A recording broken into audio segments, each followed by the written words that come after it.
Hello everyone, welcome back to my channel অপনারায় blog. আমার কাছের এবং দূরের সকল বন্ধুরা কেমন আছো? আশা করি তোমরা যে যেখান থেকে আজকের ব্লগ ভিডিওটি দেখছো, দেশে এবং দেশের বাইরে সকলে ভালো আছো এবং সুস্থ আছো। আমরাও তোমাদের ভালোবাসা ঠাকুরের আশীর্বাদে বেশ ভালো আছি। তবে আমার শরীরটা একটুখানি আগের থেকে ঠিক হয়েছে। আর এইদিকে দেখো, অসুস্থ শরীর 4-5 দিন ধরে শুয়ে রয়েছি। ঘরের অবস্থাটা খুব খারাপ, তো অনেক কষ্ট করে একটু ঘরটা আজকে ঝাড় দিলাম। তারপর এই যে তোমাদের দাদা ভাইয়েরও গলা ব্যথা, ওর জন্য আর আমার জন্য একটু টমেটো স্যুপ করলাম। বাবু বলছে আমি একেবারে ভাত খাবো। ঘুম থেকে উঠেছে আমরা আজকে 11টার সময় সবাই মিলে, কারণ সবারই শরীর খারাপ। তো ছেলেটা উঠেছে অনেক আগে, তো একা একা উঠে কী করবে, ওকেও বিছানায় বলছে তুই এমনি শুয়ে থাক আমাদের কাছে। আর দুজনের অবস্থা খারাপ। ওর তো তোমাদের দাদা ভাই তো একদম গলা ব্যথা। তো যাই হোক, এই যে শুকনি ওকে দিতে যাচ্ছি, দুজনে মিলে খাবো।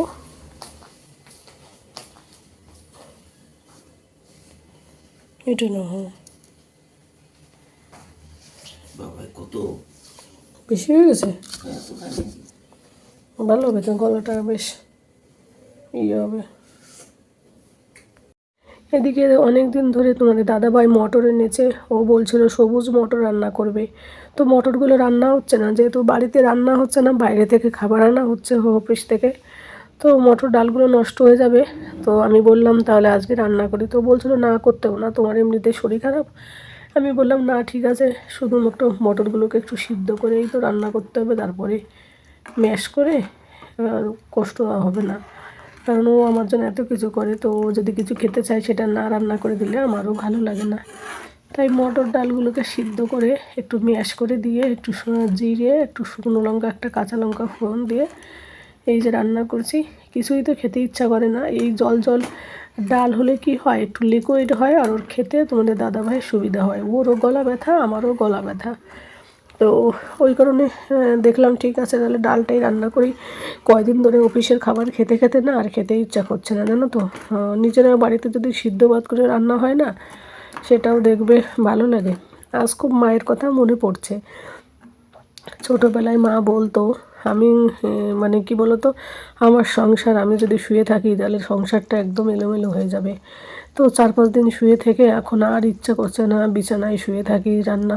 আগে ভাবতাম একটু বিছানায় শুয়ে থাকবো, রান্না বান্না করা লাগবে না, কিন্তু এখন এই কয়দিন শুয়ে থেকে থেকে না এখন এতটা মানে ক্লান্ত হয়ে গেছি না, পুরো পিঠ মাথা সব ব্যথা হয়ে গেছে কান শুয়ে থেকে থেকে। তো মনে হয় এখন একটু সংসারের কাজ টুকটাক করে করলে মনে হয় একটু অন্যমনস্কতা থাকবে।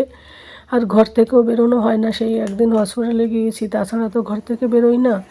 আরও বেশি কষ্ট, ছাদে গেলে তো 3-4টে সিঁড়ি বেয়ে যেতে হবে। তবু ভেবেছি পরের দিন আস্তে আস্তে করে ছাদে যাব, মাইন্ডটা একটু ফ্রেশ হবে। তো তোমাদের সঙ্গে কথা বলতে বলতে দেখো আমার ডালটা রান্না প্রায় কমপ্লিট হয়ে গেল। তো মটরের ডাল দিয়ে ভাত খাওয়া হবে তোমাদের দাদাভাই, তার সাথে আর একটা কিছু রান্না করব।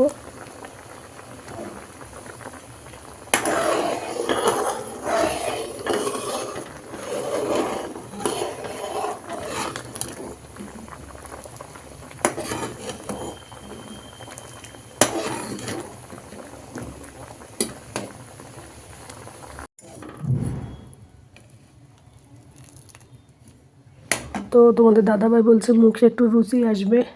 তো কাঁচা কুল কিনে এনেছে, তোমাদেরকে শেয়ারই করতে ভুলে গেছি অ্যাকচুয়ালি। 5 কিলো কুল এনেছে, কাঁচা কুল, রোদে শুকিয়ে আচার বানানোর জন্য। সে বলছে কুল একটু রান্না করো সর্ষে ফোড়ন দিয়ে, তাহলে কুল দিয়ে ভাত খাওয়া যাবে। তার জন্য এই যে গোটা সর্ষে ফোড়ন দিয়ে একটু কুল রান্না করছি। আস্তে আস্তে গ্যাস স্লো করে দিয়ে কুলগুলো সিদ্ধ হয়ে যাবে। বাস কোনো ঝোল টোল কোনো কিছু দেওয়ার ইচ্ছা ছিল না। তো ও বলছে একটু জল দাও, তাহলে কুলটা আবার জলদি সিদ্ধ হবে আর খাওয়াও যাবে। এখন অফিসে যায়নি, ও বলছে খাওয়া দাওয়া করার পর দুপুরবেলা অফিসে যাব, কারণ ওরও শরীর খারাপ। অফিস থেকে এদিক দিয়ে ফোন আসছে। তো তারপর খাওয়া দাওয়া করার পর তোমাদের দাদাভাই অফিসে বেরিয়ে গেলো, আর আমি এই যে দুপুরে খাওয়া দাওয়া করে শুয়ে পড়েছি। আর এই যে এই ভিডিওটা না আমি একবারও বলিনি বাবু কখন আমার ভিডিও করছে। তো যখন আমার সামনে এলো তখন দেখছি আমার ভিডিও করছে। আর এই যে বসে থেকে থেকে ইউটিউবে এটা ওটা দেখছিলাম। তো শুয়ে থেকে থেকে বোরিংও লাগে, তো ইউটিউব খুললে একটু তাও মাইন্ডটা একটু চেঞ্জ হয়। তাই দেখো মোবাইল নিয়ে সব শুয়ে রয়েছি। আর আমার ঘরের তো অবস্থা যা তোমাদেরকে কি বলবো। আর এইদিকে বিকেলবেলা ফিরে এলাম। বিকেলবেলা বাবু বলছে মাম্মা একটু কেক খাবো, তো ওই যে বিস্কিটের কিছু পাউডার ছিল সেটা দিয়ে বাবুকে একটু 3টে ডিম ভেঙে দিয়েছি, দুধ আর বিস্কিটের গুঁড়ো, কোনো চিনি দিইনি, একটু লবণ দিয়েছি। তো চিনি সবসময় খাওয়া তো ঠিক না, তো এই যে বাবুর জন্য একটা কেক বানিয়ে দিলাম। এটা ওর যখন মানে খিদে পাবে তখন একটু খেয়ে নেবে, যেহেতু আমারও শরীর ভালো না। আর দেখো কতটা নরম হয়েছে দেখতে, একদম মানে এর মধ্যে কিছুই মিশাইনি, কোনো চকলেট টকলেট এইসব কিছুই না। এরপরে তোমাদের দাদাভাই চলে এলো, আর মাঝখানে বাবুকে টিউশনি পড়িয়েও স্যার চলে গেছে, তো আজকে চা করিনি। এই যে গরম গরম দুধ হলুদ দিয়ে একটু গোলমরিচ দিয়ে ফুটিয়েছি, সেই দুধটাই 3জনে মিলে খাচ্ছি, কারণ গলা ব্যথা তো সবার জন্য খুবই ভালো চায়ের থেকেও গরম দুধ খাওয়া। আর আজকে আমার কথাগুলো জানি না তোমরা শুনতে পাচ্ছ কি না, হয়তো অনেকটা ছোট সাউন্ডে শোনা যাচ্ছে, কারণ কথা জোরে বলতে কষ্ট হয়, মাথা যন্ত্রণা, অ্যান্টিবায়োটিক খাওয়া হচ্ছে তো প্রচুর, ওই জন্য একদম শরীরটা দুর্বল। আমি যে কত বছর অ্যান্টিবায়োটিক খাই না তার কোনো ঠিকানা নেই, তো ওই জন্য কথা বলতে একটু কষ্ট হচ্ছে, তো একটু বন্ধুরা মানিয়ে নিও তোমরা। আর এইদিকে দেখো এই দুধগুলো রাতে মানে বিকেলবেলা আর কি, সন্ধ্যাবেলা আর কি, বিকেল না সন্ধ্যাবেলা এগুলো আজকে খাওয়া হবে। আর এর সঙ্গে এর মধ্যে একটু গোলমরিচের গুঁড়ো দিয়েছি, বাবুরটাই দিইনি, তাহলে কী হবে, গোলমরিচের গুঁড়ো কিন্তু বেশ উপকারী। আর সামান্য একটু হলুদ দিয়েছি, দিয়ে জলটা ফুটিয়েছি দুধটা, তো গোলমরিচটা পরে দিয়েছি বাবুরটা বের করে রেখে। বাবু এবার এই দুধের মধ্যে যদি একটুখানি মানে মালাই পড়ে ও খেতেই চায় না কিছুতে। আর রাতের বেলাও ভাত রান্না করব ওদেরকে, যেহেতু তোমাদের দাদাভাইয়ের গলা ব্যথা তো রুটি খেতে ওর কষ্ট হবে, ওই জন্য ও রুটি খাবে না, ভাতই খাবে। আর আমি ভেবেছি পরোটা বানিয়ে খেয়ে নেব। পরোটা এমনি গরম গরম খেতে আমার বেশ ভালোই লাগে, তার সাথে একটু আমের চাটনি এটা ওটা দিয়ে খেয়ে নেব। তো বন্ধুরা আর কি শেয়ার করব, কোনো কাজই করতে পারি না সেইভাবে, কোনো মতে একটু এদিক ওদিক করে তোমাদের সঙ্গে একটু ভিডিও শেয়ার করছি। তোমাদের সঙ্গে একটু কথা বললে বেশ ভালোও লাগে জানো তো, রোজ রোজ তোমাদের সঙ্গে একটা কানেক্ট থাকে, সেটা একটা রিলেশন বলতে পারো। তো এই দেখো আমি আচার দিয়ে রাতের খাবার এই যে পরোটা খেয়ে নিচ্ছি।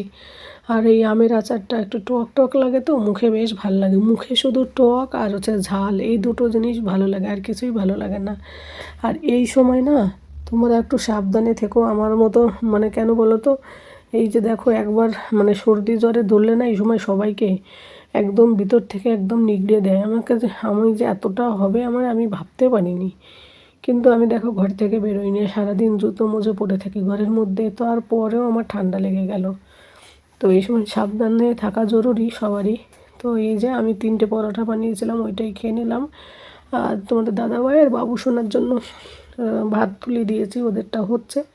তো আমারটা ঠান্ডা হয়ে যাবে, ওই জন্য ওষুধ খেতে হবে, ওই জন্য আমি আগে আগে খেয়ে নিচ্ছি। আর এই যে তোমাদের দাদাভাইকে 1 বাইট খাইয়ে দিলাম, ও আমি বলছিলাম কি যে দেখো কত সুন্দর হয়েছে, তুমি খেলে না, তখন বললো ঠিক আছে আমাকে একবার দাও, তো ওকে একবার দিলাম। তো যাই হোক, আর ওইদিকে ওরা আবার টিভিতে খেলা দেখছিলো বাপ বেটা মিলে, বাবু সোনাকে পড়িয়ে চলে গেছে, তো এখন খাওয়া দাওয়া করবে, খাওয়া দাওয়া করার পর আবার একটু পড়াতে বসবে, যতই শরীর খারাপ হোক মা বাবার, তবুও ছেলের পরীক্ষা যেহেতু পড়াতে হবে। ভাগ্যেস আজকে পরীক্ষার ডেটটা আমার, যেহেতু আজকে 23 তারিখ ছিল, আজকের পরীক্ষার ডেটটা দিয়েছে ওই হোলির পরে, অনেক পরে আর কি, 13 তারিখ না 12 তারিখ জানো। তো আজকে পরীক্ষা হলে ওর পরীক্ষাটা খারাপই হতো, তো কদিন টাইমও পেলো, এরপরে আজ 26 তারিখে পরীক্ষা, একটু পড়ারও টাইম পেলো বাবু। যাই হোক বন্ধুরা, খাওয়া দাওয়া কমপ্লিট করে ওদের খেতে দেবো। আর আজকের ব্লগ ভিডিওটি তোমাদের সঙ্গে সেইভাবে আর কি শেয়ার করবো, কিছুই শেয়ার করা হলো না, জানি না তোমাদের ভালো লাগলো কি না, যদি ভালো লাগে অবশ্যই কমেন্ট করে জানিও। আর কে কোথা থেকে ভিডিওটি দেখছো, আর তোমরা অনেকেই আমাকে ভিডিওতে, এর আগের দিনের ভিডিওতে বলেছো দিদি জলদি সুস্থ হয়ে যাও, ঠিক হয়ে যাবে, তোমাদের ওই কমেন্টগুলো বলে না ভীষণ ভালো লাগলো, যে কেউ তো একজন কেউ তো আমাকে ভালোবাসে, কেউ তো আমার জন্য হয়তো একটু প্রে করছে ঠাকুরের কাছে জলদি সুস্থ হয়ে যাই।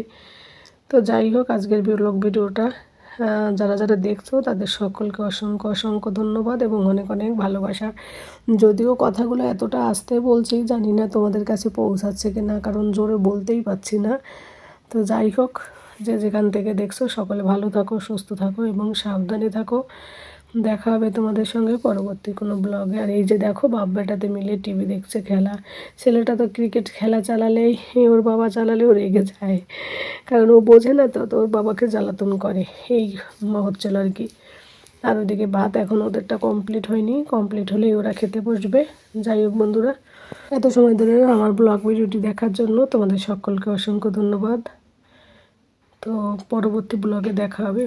কথা বলতে এতটা অসুবিধা হচ্ছে কি বলবো, আর আমার আওয়াজটা আমি নিজেও শুনতে পাচ্ছি না। তো tata, bye bye, good night.